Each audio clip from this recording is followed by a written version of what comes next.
जय श्री कृष्ण दोस्तों, कैसे हो आप। आइए आज हम जानते हैं पद्मिनी एकादशी के व्रत के बारे में। उसके क्या नियम होते हैं, क्या लाभ हैं और इसकी कथा के बारे में ये सब जानकारी लेकर आज हम आपके सामने आए हैं। तो आइए जानते हैं ये सब जानकारी क्या है। पद्मिनी एकादशी का व्रत 29 जुलाई दिन शनिवार को है। आइए जानते हैं एकादशी व्रत करने से क्या लाभ होता है और इसके क्या नियम है। एकादशी व्रत भगवान विष्णु को समर्पित है। साल में 12 एकादशी तिथि होती है। पद्मिनी एकादशी अधिक मास के माह में आती है। हिंदू पंचांग के अनुसार अधिक मास के शुक्ल पक्ष की एकादशी को पद्मिनी एकादशी का व्रत रखा जाता है। अधिक मास को मल मास या पुरुषोत्तम मास कहा जाता है। इस बार पद्मिनी एकादशी का व्रत 29 जुलाई दिन शनिवार यानी कि आज के दिन रखा जाएगा। एकादशी का व्रत रखने से भगवान विष्णु और माता पार्वती का आशीर्वाद प्राप्त होता है। एकादशी के व्रत के नियम और व्रत के पारण का समय क्या है, आइए जानते हैं। पद्मिनी एकादशी 2023 शुभ मुहूर्त। पद्मिनी एकादशी का व्रत 28 जुलाई दोपहर 2:51 पर शुरू होगा और 29 जुलाई को दोपहर 1:05 में पर समाप्त हो जाएगा। पद्मिनी एकादशी के व्रत का पारण का समय। पद्मिनी एकादशी के व्रत का पारण का समय 30 जुलाई 2023 दिन रविवार को किया जाएगा। सुबह 5:41 से शुरू होगा और 8:24 पर समाप्त हो जाएगा। पद्मिनी एकादशी के व्रत के महत्वपूर्ण नियम के बारे में आइए अब हम चर्चा करते हैं। व्रत के दिन ब्रह्म मुहूर्त में उठकर स्नान आदि से निर्वित होकर भगवान विष्णु का ध्यान करना चाहिए। पीले रंग के वस्त्र पहनने चाहिए।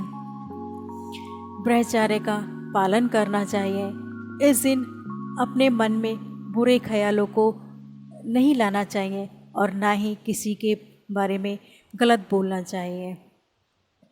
अपने क्रोध को काबू में करना चाहिए और ना ही किसी पर गुस्सा करना चाहिए।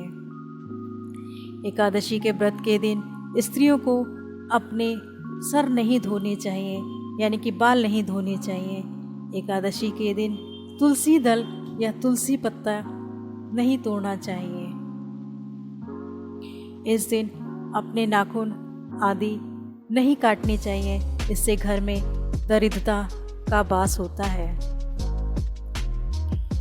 एकादशी के व्रत के दिन गरीबों को भोजन कराना चाहिए तथा दान दक्षिणा अपनी सामर्थ्य के अनुसार उन्हें देना चाहिए।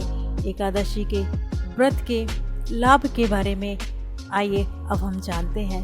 पद्मिनी एकादशी के व्रत के लाभ के बारे में शास्त्रों में कहा गया है कि एकादशी के व्रत को करने से मनुष्य की सभी मनोकामनाएं पूरी होती हैं तथा मोक्ष की प्राप्ति होती है। जिस व्यक्ति को संतान नहीं होती उस व्यक्ति को संतान की प्राप्ति होती है। इस व्रत के प्रभाव से हो जाती है। इस व्रत के प्रभाव से खोया हुआ धन वापस आ जाता है और घर में खुशहाली का माहौल बन जाता है। आइए फ्रेंड्स, आइए अब हम इसकी कथा के बारे में जानते हैं। अब कथा का आरंभ करते हैं।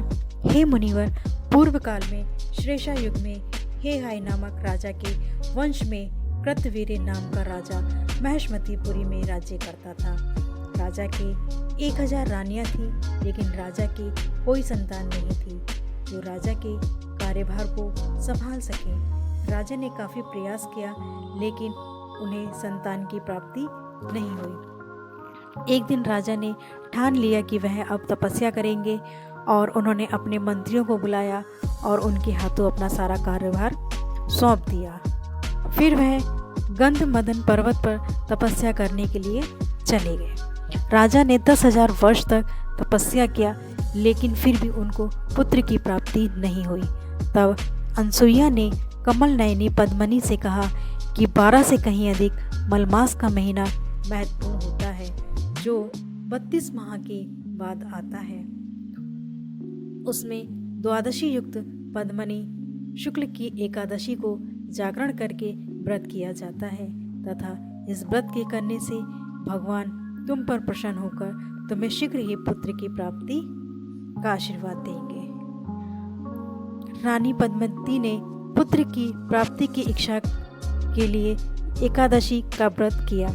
रानी एकादशी के व्रत के दिन बिना कुछ खाए पिए रहती थी तथा रात्रि में जागरण करती थी। इस व्रत से खुश होकर भगवान विष्णु ने उन्हें पुत्र की प्राप्ति का वरदान दिया। इसी आशीर्वाद के प्रभाव से पद्मिनी के घर कृत्यवीर उत्पन्न हुए, जो बहुत ज़्यादा बलवान थे। तीनों लोकों में भगवान के सिवा उनको जीतने का सामर्थ्य किसी के अंदर नहीं था। जिस मनुष्य ने मलमास शुक्ल पक्ष एकादशी का व्रत किया है, जो संपूर्ण कथा को पढ़ते हैं या सुनाते हैं, वह यश लोक के भागीदार होकर विष्णु लोक को प्राप्त होते हैं। तो फ्रेंड्स, अगर आपको जानकारी अच्छी लगी हो तो प्लीज़ मेरे चैनल को लाइक कीजिए, सब्सक्राइब कीजिए।